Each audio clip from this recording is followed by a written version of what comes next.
안녕하세요. 제 아내는 상당히 미인이었고 차림새도 근사했습니다. 바로 아내에게 반했고 반년 정도를 아내에게 끈질기게 구했습니다. 아내는 처음엔 정중히 그리고 냉정히 저를 거절하였지만 지극정성을 다하는 제게 어느 순간부터 마음을 열었습니다. 결국 아내와 연인관계가 되었고 정말 많이 사랑했습니다.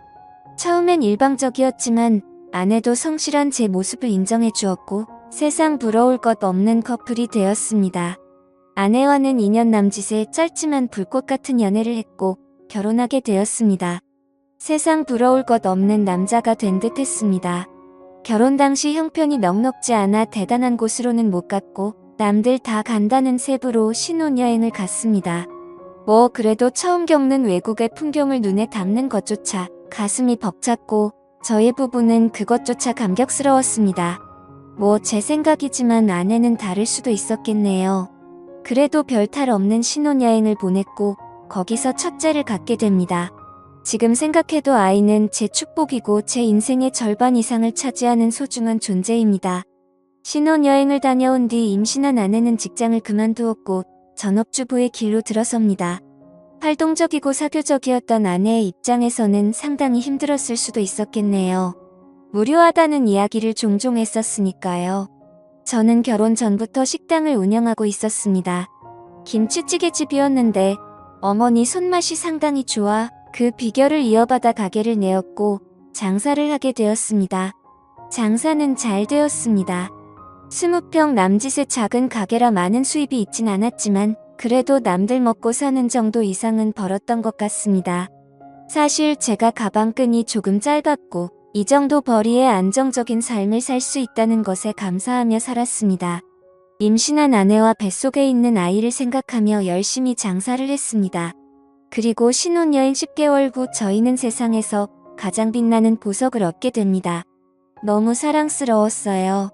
저에게는 아내와 아이가 동기부여가 되었고 2호점까지 내게 됩니다. 2호점은 1호점에 비해 10평을 늘려 30평 정도로 크게 했고 마찬가지로 장사는 잘 되었습니다. 저 역시 많이 바빠졌네요. 아내는 출산하고 종종 가게에 아이를 데려와 도와준 적이 있긴 했지만 아이가 기어다니기 시작하면서부터 거의 오지 못했습니다. 그러다 둘째를 임신하였고 저와 아내는 서로의 역할을 충실히 하기 위해 가게와 육아를 분리했습니다. 그러던 중 둘째가 태어났고 별탈 없는 일상을 지내던 중 아내의 외도를 발견했습니다. 대학 시절 같이 학교를 다녔던 선배였더군요. 아이들이 유치원과 어린이집에서 돌아오면 직원에게 가게를 맡겨두고 육아를 도우러 집으로 돌아왔습니다. 아내는 취미생활을 해보겠다고 테니스와 수영을 등록했고 제가 집으로 오면 나갔습니다. 주 3회 정도 되었던 것 같네요. 아내는 외출을 하면 자정을 기본으로 넘어 들어왔습니다. 무슨 수영 강습이 그리 오래 걸리냐고 물어보며 강습 후 모임이 있다거나 친구를 만난다고 둘러댔습니다. 처음엔 육아 스트레스에 많이 지쳐 그러려니 했습니다. 오히려 잘 놀다 오라는 말까지 했습니다. 가게 2개를 운영하며 잘 못 챙겨준 것도 미안했으니까요. 날이 밝아서 들어온 적도 종종 있었습니다. 그건 좀 아닌 것 같아서 그때마다 저는 화를 내었고 부부싸움으로 이어졌습니다. 그러던 중 종종 들리는 인터넷 커뮤니티에 다른 사람이 작성한 아내의 불륜 사연을 보았고 그때부터 찜찜한 기분이 들었어요. 어느 날 와이프 핸드폰을 몰래 보았습니다. 한 남자와 주고받은 카톡이 있었습니다. 내용을 보니 가관입니다. 그 남자의 은밀한 사진과 아내의 은밀한 사진들이 교체되며 대화가 오갔고 차마 입에 담기 힘든 낯뜨거운 대화들이 담겨져 있었습니다. 세상이 그렇게 믿었던 아내의 불륜이 이렇게 제게도 찾아왔습니다. 주저앉았고 망연자실했습니다. 한참 허공을 바라보다가 화가 치밀어 다 뒤집어 엎어버릴까 하다가 차분히 생각할 시간을 가졌고 다음날 아내에게 조용히 말을 꺼냈습니다. 와이프는 당돌하게도 외도 사실을 순순히 인정하네요. 아니라고 해명이라도 하길 바랐는지도 모릅니다. 증거가 그리 나왔으니 발뺌하기도 어려웠겠지만요. 아내를 다그쳤고 저는 남자를 만났습니다. 카톡 내용을 들이밀었습니다. 그 남자도 처음 겪는 일이고 무서웠는지 저한테 있었던 일을 다 말해주더군요. 대학 선배였고 졸업 후 과 모임에서 만나 정을 키웠다고 합니다. 물론 아내가 애딸린 유부녀인 것도 모두 알고 있었고요. 이야기를 들어보니 이 두 년 놈들 대단합니다. 가장 황당했던 사건은 주말에 저는 일이 있어서 못 갔던 여행을 그 남자와 아내 그리고 저희 아이들과 같이 갔답니다. 경기도 외곽의 펜션을 잡아 마치 아무 문제 없는 부부처럼 아이들과 함께 놀았고 심지어 1박을 하고 왔습니다. 당시엔 제가 일이 있어서 너무 미안해했고 친구네 부부와 간다고 하여 아무 의심 없었거든요.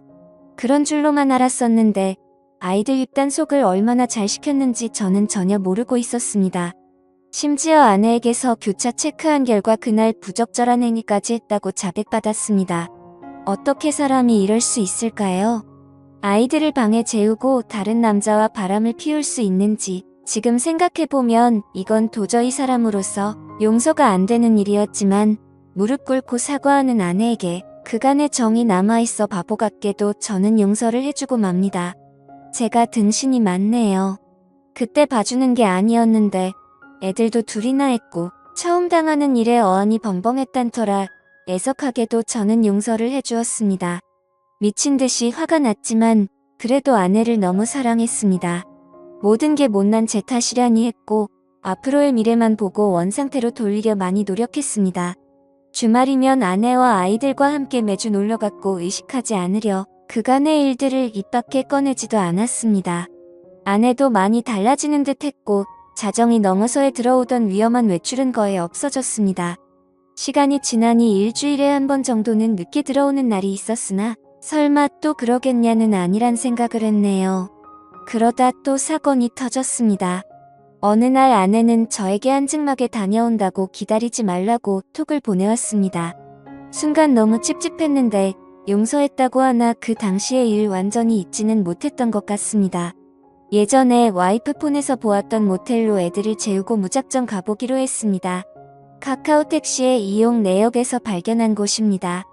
남양주에 있는 한 숙박업소였습니다. 전 그곳 주차장에서 아내의 차를 발견하고 말았습니다. 이런 기막힌 우연은 어떻게 딱 들어맞는지, 왜 또 이런 시련을 또 겪어야 하는지 너무 아팠습니다. 주차장에 나란히 세워져 있는 또 다른 차가 굉장히 의심스럽더군요. 상대방 차는 벤츠였고 아내 차는 아우디였습니다. 아내에게 차를 중고로 뽑아준 지 보름도 채 안 되었을 때 이 사건이 터져버린 것입니다. 나란히 그 두 대의 차를 핸드폰으로 찍어놨습니다. 그리고 와이프가 내려오길 기다렸습니다. 처음에 3층에서 한 남자가 내려오더군요. 그리고 엘리베이터가 다시 3층으로 올라가고 바로 와이프가 내려옵니다. 먼저 내려온 남자는 저만치 멀리 가서 담배를 태우고 있었고 3층에서 내려온 아내는 저를 보더니 황당해하더군요. 그 표정을 잊을 수 없습니다. 저는 바로 와이프를 추궁하기 시작했습니다. 왜 한증막을 간다던 사람이 여기 있냐? 누구랑 있었냐? 아내는 혼자 있었다라는 말만 하더군요. 말도 안 되는 억지였지만 아내는 이번에 걸리면 끝이라는 걸 알기에 딱 잘라댑니다. 아니 어떻게 혼자 모텔에 있을 수 있냐는 말에 이곳이 온천이 나와 여기로 왔답니다. 그때 멀찌감치 있던 3층에서 내려온 남자가 의심되어 그 남자에게 다가가 물어봤습니다. 그 남자는 아내를 전혀 모른다고 했습니다. 아내도 모르는 사람이라고 했습니다. 아내와 6년 살면서 처음으로 손찌검을 했습니다. 아내를 데리고 모텔 3층으로 올라갔습니다. 몇 호에 있었냐고 물어보니 대답을 안 해주더군요. 혼자 있었으면 몇 호에 있었는지 말해보라고 화를 내었고 끝까지 대답을 못하자 저는 1층 로비로 갔습니다. 사정을 얘기하고 마스터키를 받은 후 아내가 있던 방을 열어보았습니다. 역시 혼자 있었던 게 아니었습니다. 침대 이불이 이 사건을 말해주더군요. 그런데도 불구하고 끝까지 혼자 있었던 말에 전 화가 났습니다. 추후 알게 된 내용이지만 아내는 그냥 아는 오빠 동생 사이고 그곳에서는 서로 다른 방에 있었다고 말하고 있습니다. 서로 아는 오빠 동생 사이고 같은 모텔에 같은 시간, 같은 3층에서 있었지만 서로 다른 방에 있었다고 합니다. 이 말을 누가 믿을 수 있겠습니까?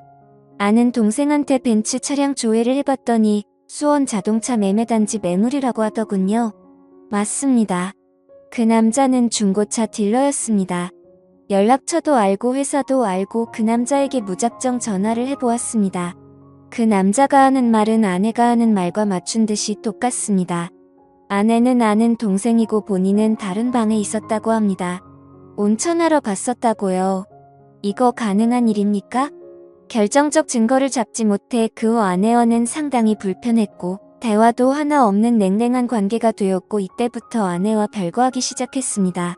아내는 수원에 있는 처전에서 지내겠다고 집을 나갔고 저는 아이들을 돌보고 있습니다. 식당을 운영 중이라 저는 점심만 봐주고 나머지 시간은 아이들을 케어하며 생활했습니다. 둘째 생일 아내가 저에게 문자를 보냈습니다. 아이 생일이니 같이 밥 먹고 싶다고요. 그래서 집으로 오라고 했습니다. 서로 너무 불편하고 껄끄러웠지만 뭐 어쩔 수 있나요? 아이들과 나가서 외식 후 촛불을 불어줬습니다. 아이들은 엄마 언제 돌아오냐 하며 계속 칭얼댑니다. 그렇게 식사를 마치고 아내는 집으로 와서 할 이야기가 있다고 시간 좀 내달라고 합니다. 아내는 이미 저에게 모든 정이 사라진 상태이며 이혼을 결심했고 빠른 시간에 정리하자고 합니다. 어느 정도 예상은 했지만 직접 아내 입에서 그 말을 들으니 정신이 멍하다군요. 사실 제가 거기서 그러면 안 되는 거였는데 아직 아내를 사랑하고 있기 때문에 아내를 설득했습니다. 참 비참하고 억울했습니다. 제가 다그치고 아내는 빌었어야 하는 상황에 오히려 제가 설득을 하고 회유를 하는 상황이었으니까요. 아이들은 어쩌냐? 아직 우리 다시 해볼 수 있는 거 아니냐? 집으로 다시 돌아와라. 수차례 설득을 했지만 마음이 확실히 떠났는지 완강하게 거절합니다. 저도 대화를 하다 보니 어느 정도 포기가 되었고 소송 이혼을 하고 싶었지만 합의로 최대한 아내에게 맞춰주었습니다. 자동차와 적금 2천만 원, 현금 5천만 원 주기로 하였고 양육비는 안 받는 걸로 했습니다. 그래도 한때는 뜨겁게 사랑했던 그 여자를 그렇게 보내주었습니다. 그날 모텔에서 있던 사건은 의문만 남기고 끝나게 되었네요. 다 잊기로 했습니다. 지금 아이들은 어머니께서 와주셔서 케어해주시고 저도 일찍 퇴근하여 같이 보고 있습니다. 다행히 아이들에게도 익숙한 일상이었던지라 큰 무리 없이 잘 커주고 있습니다. 훗날 어느 정도 성장했을 때 저를 원망할 수도 있겠지만 최대한 부족함 없이 키워줄 예정입니다. 아이들 성격이 많이 밝아요. 항상 웃음을 입가에 머금고 살거든요. 세상 소중한 우리 아이들. 아빠가 미안합니다. 여기까지 제 이야기는 끝입니다. 긴 사연 들어주셔서 감사합니다. 그런데 과연 서로 알고 있는 두 남녀가 같은 날 같은 층 방에서 아무 일 없이 있었다는 게 가능한 이야기일까요? 오늘의 사연 들어주셔서 감사합니다. 여러분의 생각은 어떠신지 댓글 달아주세요. 재미있게 시청하셨다면 구독, 좋아요 부탁드립니다. 감사합니다.